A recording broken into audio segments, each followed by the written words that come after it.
ये जो miss information है ये स्थिति को और बिगाड़ती है। ये इन तस्वीरों पर भी जोमेटो और वो वाला इसलिए भी हुआ क्योंकि वहाँ पर नेट नहीं चल रहा है, इंटरनेट बंद है, तो उस वजह से भी बहुत सारे लोगों को नहीं मिल रहा होगा। तो वो बात नैरेटिव क्या होता है ना कि सरकार ने नैरेटिव तो सरकार बनवाती है ना, उसका पानी भी बंद कर दिया। नहीं बंद कर दिया सरकार ने।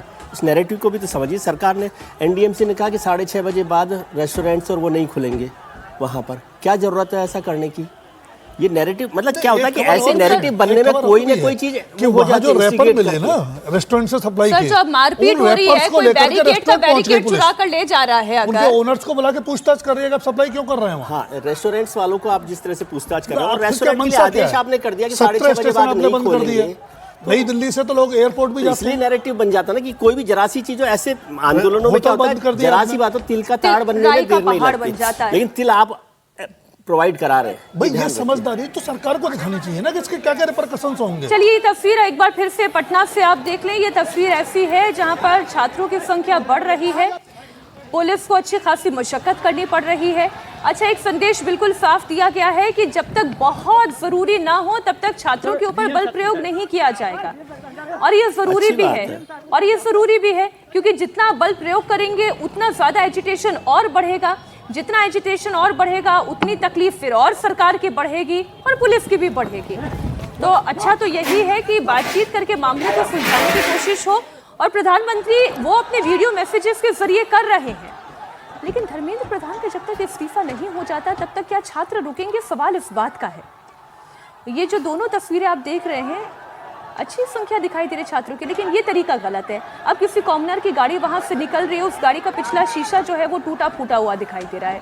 अभी एक और ये गाड़ी है, अब उस गाड़ी को घेर कर उसके ऊपर हमला हो रहा है। आपने अपने बदन पे तिरंगा झंडा ओढ़ रखा है और उसके बाद फिर आप गाड़ी को निशाना बना रहे हैं। ये किसी अधिकारी की गाड़ी लग रही है। हाँ, सरकारी गाड़ी लग रही है। सरकारी गाड़ी पर भी हमला नहीं होना चाहिए। मैं बिल्कुल नहीं होना चाहिए। सरकारी कॉमनर कोई भी हो उस पर हमला नहीं होना चाहिए। और उसको नहीं, पहले कॉमनर की गाड़ी थी जिसका पिछला शीशा सरकारी भी हो तो भी कोई सरकार के अफसर का कोई गलती उस तरह से गाड़ी से थोड़ी ना इस्तीफा हो रहा है। गाड़ी से इस्तीफा नहीं होना, और उस समय पुलिस को लॉ एंड ऑर्डर मेंटेन करना चाहिए।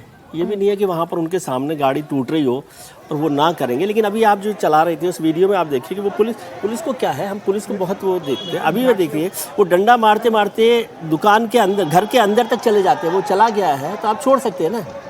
अभी आप देखिए, अभी आप ही ने वो वीडियो चलाया है ये छपरा का या पटना का, ये तस्वीर देखें। ये तो दोनों चीज़ों का एक एक्सट्रीम है।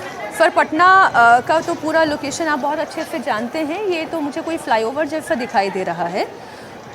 भीड़ जो है ऐसा लग रहा है छात्रों की सड़क ही है, सड़क ही दिख रही है तो दुकानें, तो ऐसा स्लोप जैसा दिखाई दे रहा था, इसलिए मुझे लगा ये कहीं फ्लाईओवर की तरफ उससे छात्र जो है बड़ी संख्या में आ रहे हैं और पुलिस को पसीने छूट रहे हैं। सरकार छात्रों को मना नहीं पा रही है और छात्र सरकार के द्वारा मानने के लिए तैयार भी नहीं है। क्यों? क्योंकि वो इस्तीफे पर अड़े हुए हैं। कैसे समाधान निकलेगा? देखिए, मुझे तो कोई समाधान निकलता हुआ दिखाई नहीं दे रहा है, और ये समाधान इसलिए नहीं दिखाई दे रहा है कि सरकार धर्मेंद्र प्रधान का इस्तीफा लेने को तैयार नहीं है, और विपक्ष को इससे बढ़िया और कोई मौका नहीं मिल सकता था। विपक्ष को लग रहा है कि इस आधार पर हम पूरे देश भर में छात्र आंदोलन खड़ा कर सकते हैं। छात्र आंदोलन के साथ साथ मुसलमानों का भी एक आंदोलन खड़ा हो जाएगा, क्योंकि वंदे मातरम एक ऐसा विषय है जिस पर मुस्लिम भी एजिटेटेड हैं। भोजशाला का मुद्दा है, उस पर भी मुस्लिम एजिटेटेड हैं। संभल का मुद्दा है, उस पर भी मुस्लिम लोगों का उनके मन के मुताबिक नहीं हो रहा है, इसलिए भी वो एजिटेटेड है। तो मुसलमान इसमें जितना घी दे सकता है, घी देना हो, जितना आँच इसको देने की कोशिश करेगा, पूरा मुस्लिम समाज इसको आग लगाने की कोशिश करेगा। वैसे ही जो है वो विपक्ष के लिए ये इस बहुत सुंदर मौका है। किसान आंदोलन को इसमें लेकर के आएगा। मैंने इसीलिए कहा कि ये मौलानाओं का शाहीन बाग सीएए की तरफ जिस तरफ से हुआ था, किसानों का आंदोलन पहले अलग अलग था, सीएए अलग था, किसानों का आंदोलन अलग था।